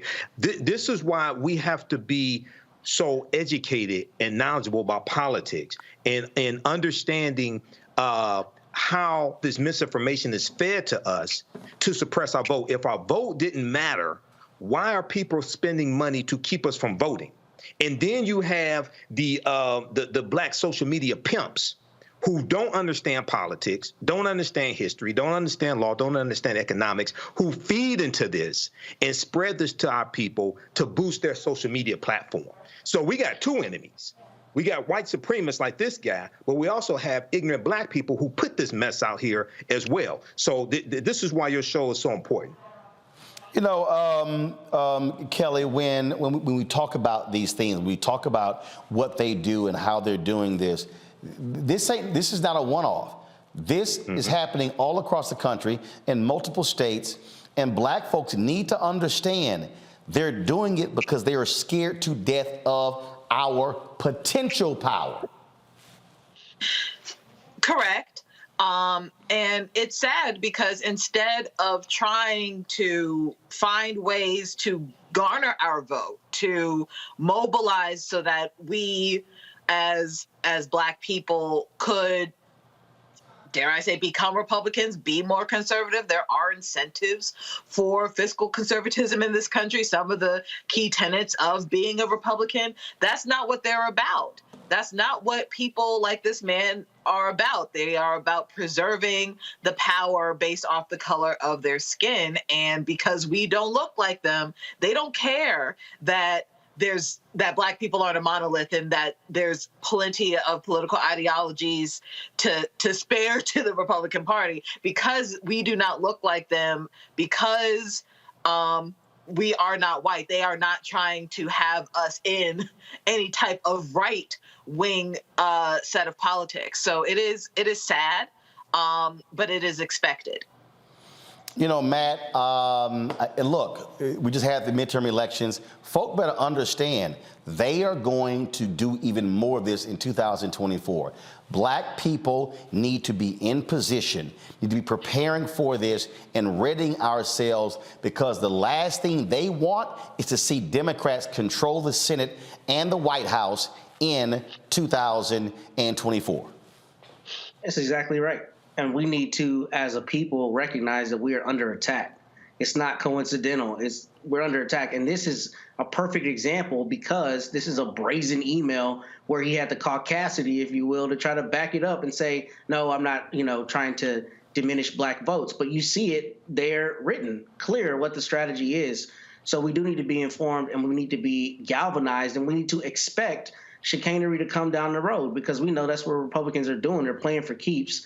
as we've seen with all the federal judges that have been put in, and as you talk about on the show, all of the local races. And that's the thing that's scary, is that this strategy extends to the local races, and those have a more measurable effect, like on your daily life, as Kelly mentioned earlier about getting your roads paved and all the services that you may need. So people need to be alert, and you need to understand that this is a game that they're playing for keeps, and we have to counter that by being galvanized, but being at the polls. Indeed, and I can just, and I'm telling you, this thing it is major, and when people act like, this really ain't that big of a deal, it is. Senator Ron Johnson now is going to be there for the next 6 years. Yes. And the reality is, had Mandela Barnes won, Democrats would have a 52-48 majority in the United States Senate and would be there for a full 6-year term. And folks, understand, as we move forward to 2023 and 24, you're going to see a shrinking white population in America, and you're going to see an increasing black and brown population in America. I purposely walk this through my book. There's a reason why I call it white fear, how the browning of America is making white folks lose their minds. The Republican Party today, folks, is essentially a white party. That is who they are focused on. Oh, yeah, you can do the window dressing. You could talk about, there are 5 black Republicans who are now in the House, and you've got Senator Tim Scott in the Senate, but that doesn't matter. They are showing us who they are, and they absolutely want to dilute black power. You look at now how they're trying to redefine who is black to keep a second black congressional seat out of Alabama. You see they're blocking the second black congressional district in Louisiana.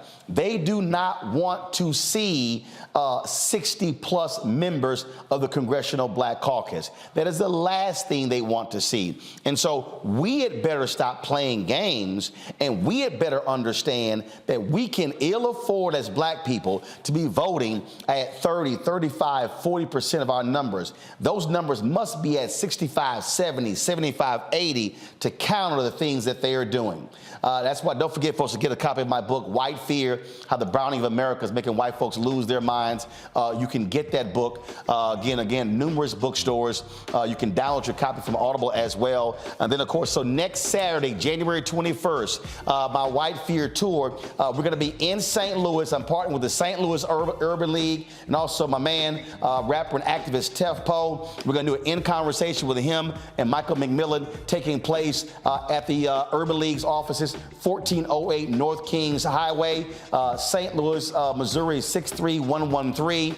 And so it's free and open to the public. We do want you to RSVP if you're in the St. Louis area. So send us an email to info@RolandSMartin.com, info@RolandSMartin.com. I will be in St. Louis again next Saturday, January 21st at 3 p.m. Free, open to the public. We'll do the book signing afterwards, and in conversation discussing White Fear with Michael McMillan and Tef Poe in St. Louis. And of course, we're planning events in Los Angeles, in Dallas, in Houston, other places as well. So we're really looking forward to making this happen.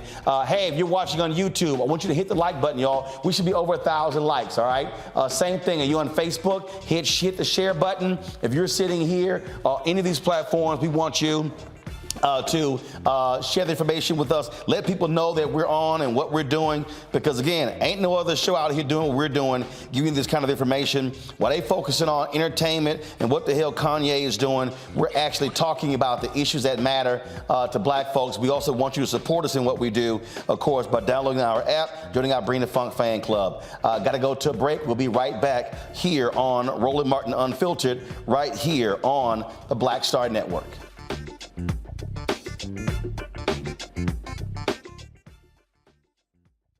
On the streets, a horrific scene, a white nationalist rally that descended into deadly violence. White people are losing their damn minds. as an angry pro-Trump mob storms the U.S. Capitol. We're about to see the rise of what I call white minority resistance. We have seen white folks in this country who simply cannot tolerate black folks voting. I think what we're seeing is the inevitable result of violent denial. This is part of American history. Every time that people of color have made progress, whether real or symbolic, there has been what Carol Anderson at Emory University calls white rage as a backlash. This is the rise of the Proud Boys and the Boogaloo Boys. America, there's going to be more of this. Here's all the Proud Boys, guys. This country is getting increasingly racist in its behaviors and its attitudes because of the fear of white people. The fear that they're taking our jobs, they're taking our resources, they're taking our women. This is white fear.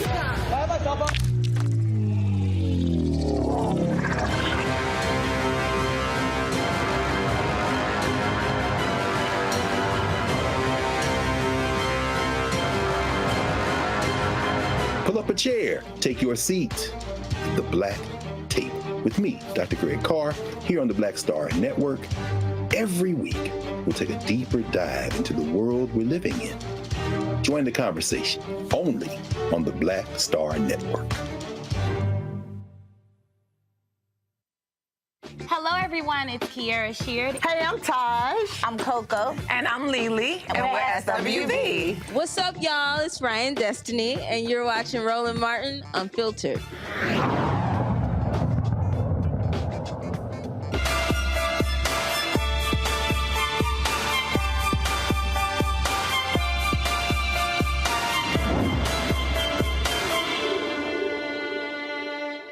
All right, folks, we continue our New You in 2023. We've been featuring a number of fitness experts and dietitians as well, helping you out.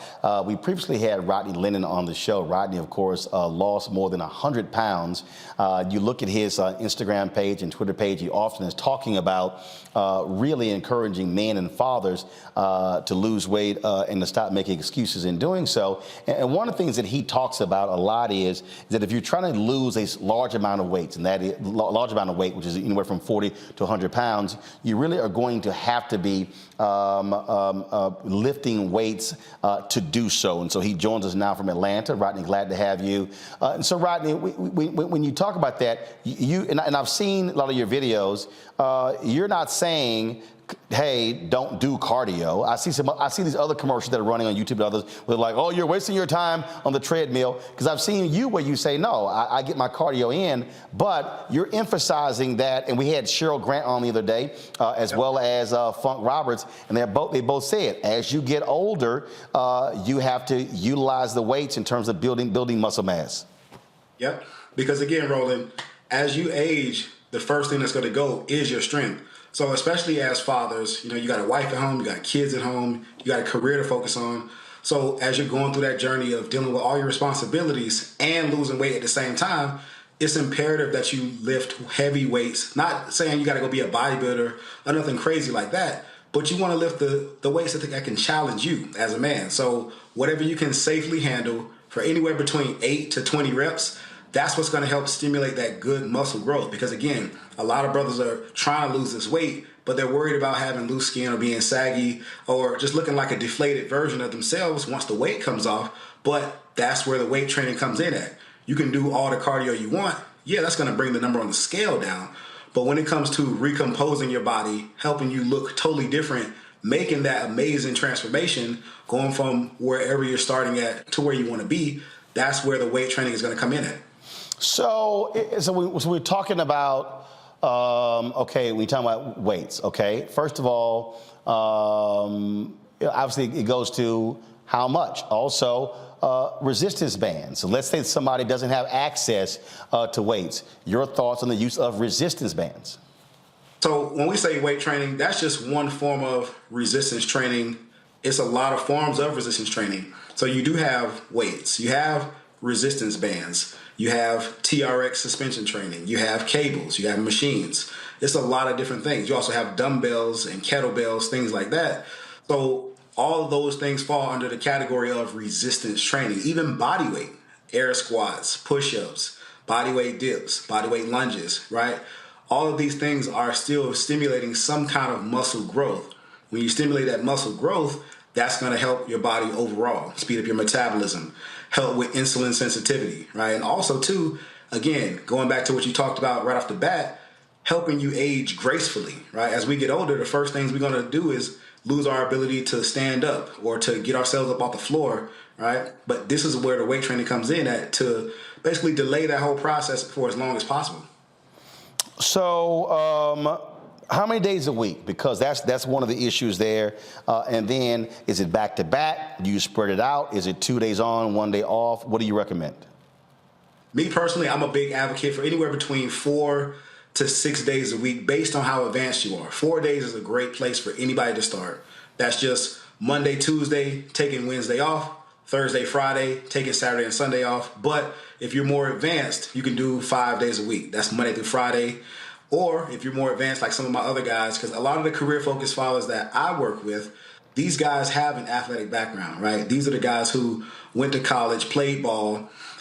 They didn't go to the NFL, or they didn't go to the NBA or MLB, so they went straight to being desk jockeys, right? So these guys have the past experience where they can train 5 to 6 days a week, and they can still stay relatively safe. So for anybody that's out there that doesn't have that athletic background, 4 to 5 days, that's the place where I like to keep everybody at. So that way you can, stay safe. You can have that work-life balance and also hit your goals in a timely fashion. All right, so for that person, for that individual who didn't have the athletic background, how do they start? Where do they start? I would recommend starting with machines, starting with cables. That's a more safer option because, again, you don't want to jump straight into the big movements like the dumbbells and barbell squats and deadlifts and stuff like that. Do the machines. They're more safer for beginners, so that way they can learn the technique. Their bodies can develop that resistance to that training. So as you start to, build up the muscle that can handle these intense exercises, then they can get more advanced and do more free weight exercises. But also, too, whether you're a beginner, intermediate, or you're advanced, everybody has to do that cardio. It's no way around the cardio. And again, we talk about cardio. Is it now? I got to ask you this here because I heard you dogging walking, and I say I need him to clarify because and I talked about this here when I was in Jamaica. I couldn't, again, the golf course, don't even get me started how bad the golf course was. So I couldn't play golf like I wanted to every day. It was just awful. And I actually only worked out in their gym one day. But what I did was I literally walked anywhere from 3 to 5 miles every single day. And when I came back, my trainer was like, all right, how bad was it? And I said, well, actually, I lost 7.5 pounds. He's like, are you serious? I have also a guy I work with, Joe Cheatwood.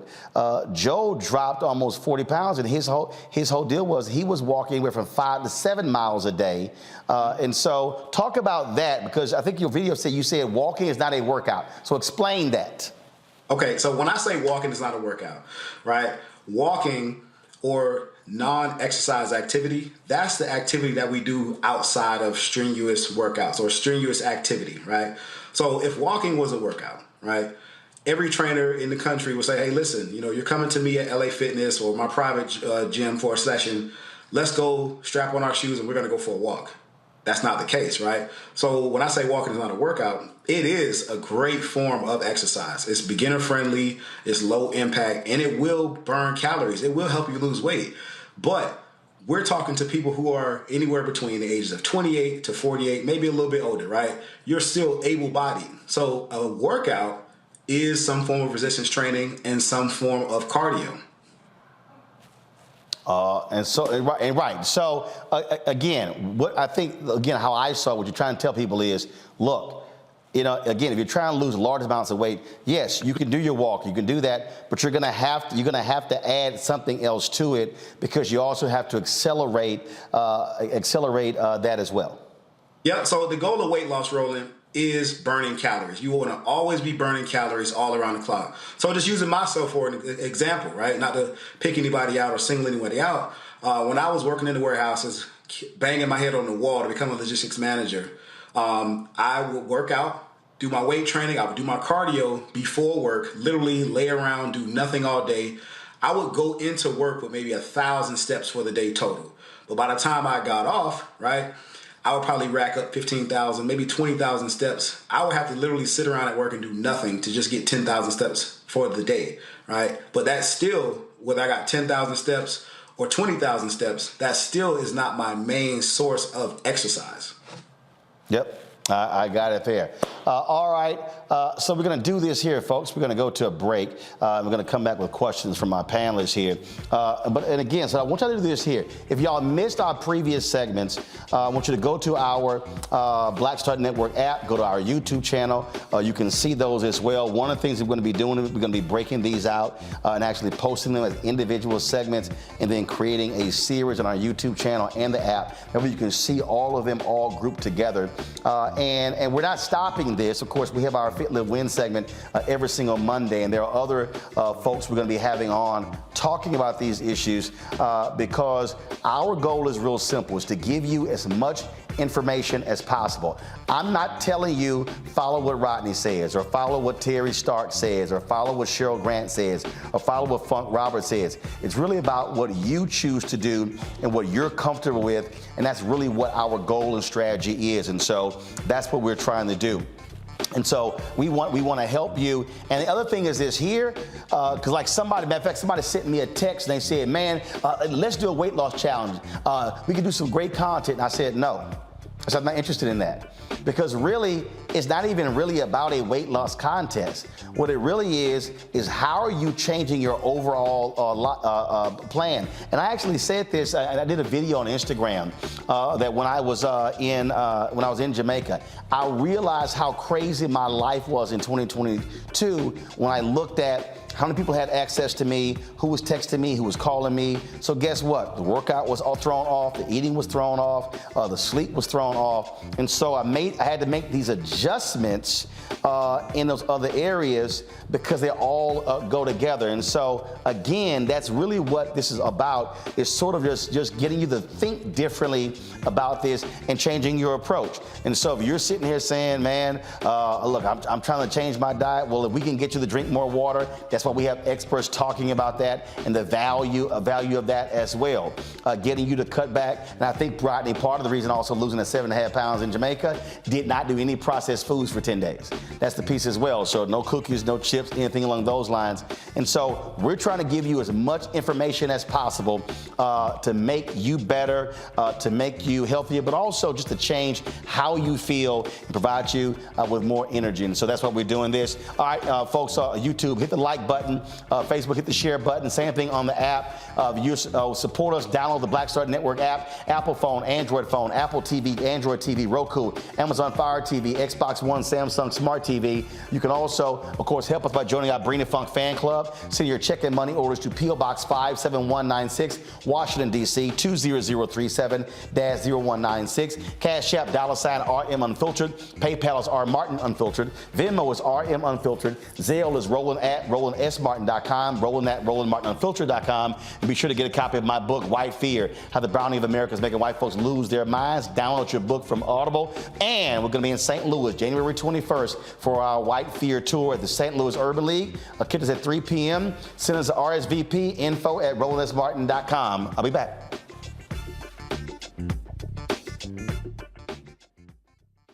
Next on the Black Table with me, Greg Carr.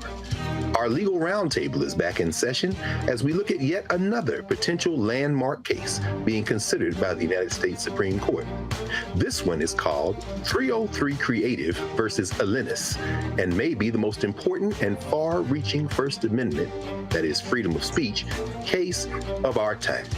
It could, depending on how the court rules, open the door for a return of Jim Crow segregation laws. It's true. If you say we can discriminate against one, you're saying we can discriminate against all. That's on the next Black Table. Don't miss it. Right here on the Black Star Network. On the next Get Wealthy with me, Deborah Owens, America's Wealth Coach, the number of people working from home has quadrupled to almost 30%. You're going to learn how you can now create your money space. It can impact your mood, your mindset, and your ability to get wealthy. Interior designer Nikki Klug joins us to share exactly what you need to do to create a winning workspace. Make a space that is going to instantly put you in the mindset so that you can be more productive, so that you're organized, so that you're inspired, or you're really focusing in on the task at hand. That's right here on Get Wealthy, only on Black Star Network. We're all impacted by the culture, whether we know it or not. From politics to music and entertainment, it's a huge part of our lives, and we're going to talk about it every day right here on The Culture with me, Faraji Muhammad, only on the Black Star Network. Hi, I'm Vivian Green. Hey everybody, this is your man Fred Hammond, and you're watching Roland Martin, my man, Unfiltered.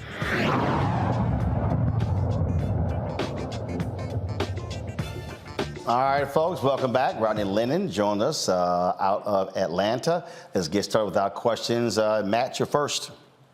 So my question for you, brother, is what is the optimal diet to make sure you build muscle, but also, have the proper nutrients? And as a secondary question, what have you found to be alternatives when you were changing your diet that made changing your diet much easier? Like what things were you eating in particular?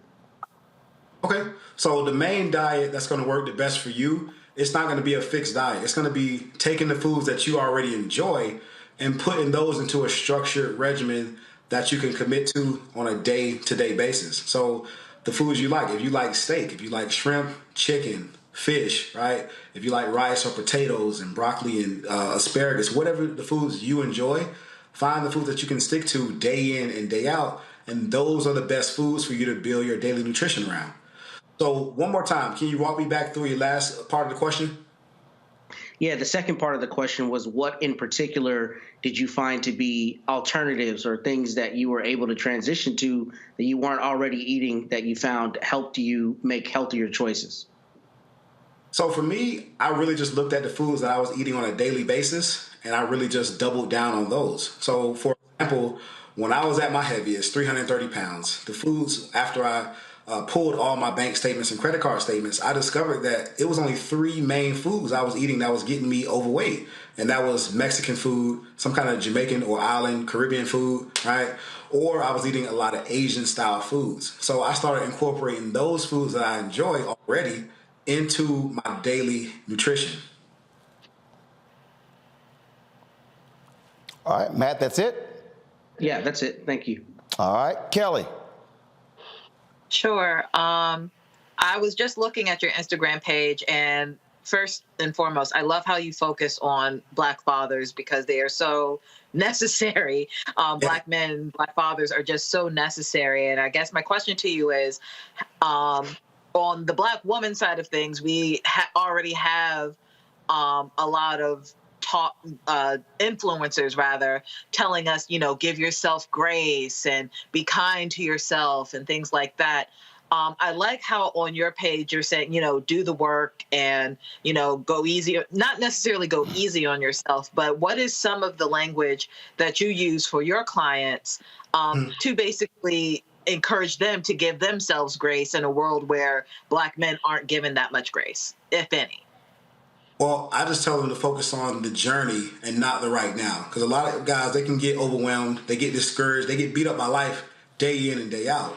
So I just tell my clients to take it one day at a time, one workout at a time, one meal at a time, and just stay consistent with that. Don't focus on what's going to happen tomorrow, next week. Focus on what you can do today, whether you're a man or a woman, right? Because I have coached women in the past, and it's the same thing. You got to just focus on what you can do today. If you have any slip-ups, if you have a piece of cake or a cookie or a chip, right? It's not the end of the world.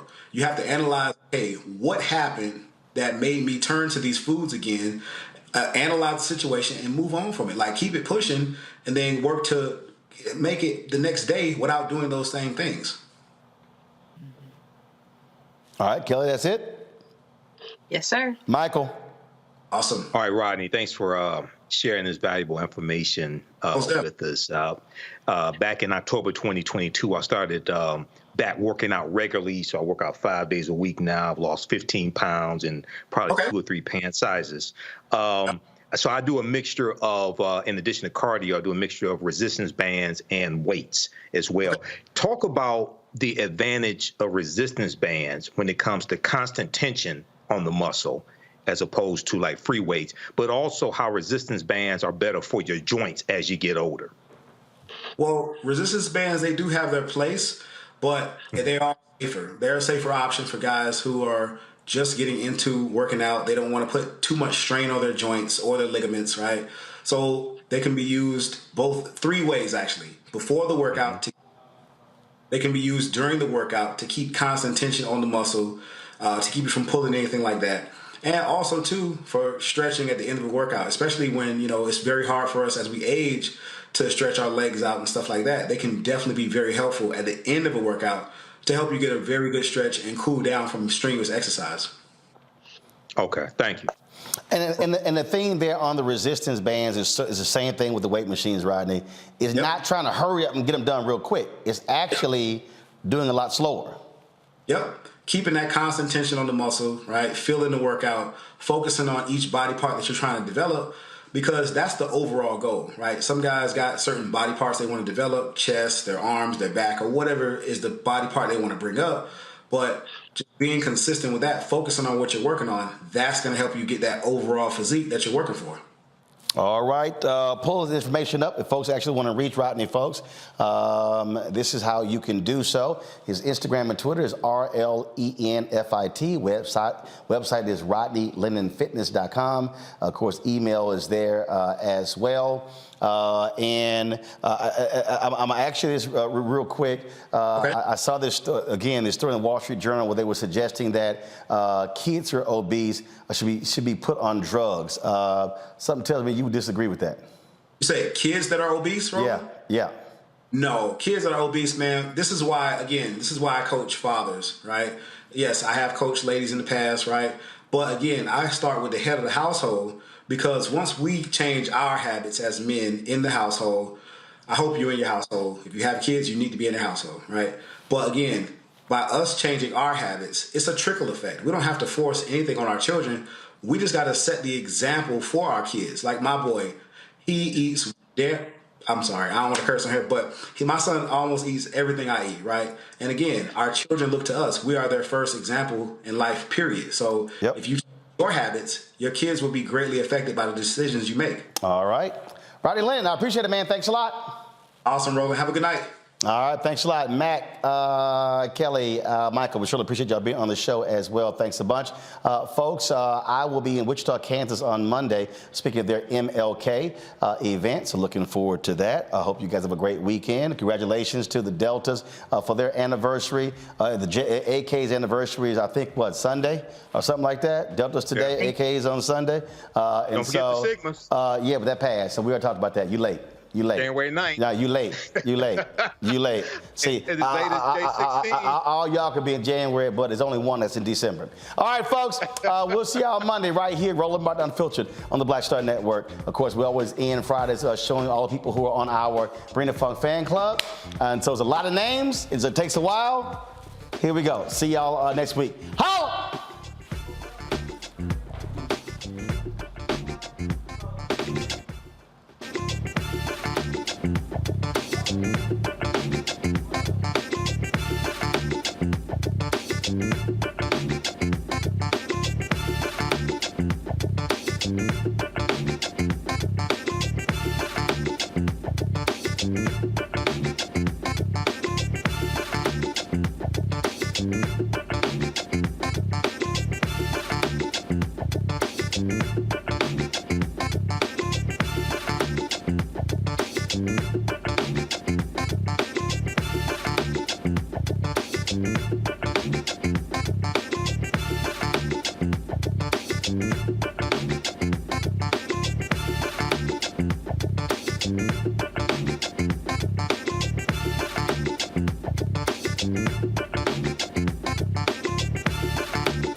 Black Star Network is here. Hold no punches. I'm real revolutionary right now. Support this man, Black Media. He makes sure that our stories are told. Thank you for being the voice of Black America, Roland. Stay black. I love y'all. All momentum we have now, we have to keep this going. The video looks phenomenal. See, this difference between Black Star Network and Black-owned media and something like CNN. You can't be Black-owned media and be scared. It's time to be smart. Bring your eyeballs home. You dig? Pull up a chair. Take your seat. The Black with me, Dr. Greg Carr, here on the Black Star Network. Every week, we'll take a deeper dive into the world we're living in. Join the conversation only on the Black Star Network. Hi, I'm Dr. Jackie Hood Martin, and I have a question for you. Ever feel as if your life is teetering and the weight and pressure of the world is consistently on your shoulders? Well, let me tell you, living a balanced life isn't easy. Join me each Tuesday on Black Star Network for A Balanced Life with Dr. Jackie. We're all impacted by the culture, whether we know it or not. From politics to music and entertainment, it's a huge part of our lives, and we're going to talk about it every day right here on The Culture with me, Faraji Muhammad, only on the Black Star Network. I'm Deborah Owens, America's Wealth Coach, and my new show, Get Wealthy, focuses on the things that your financial advisor and bank isn't telling you, but you absolutely need to know. So watch Get Wealthy on the Black Star Network.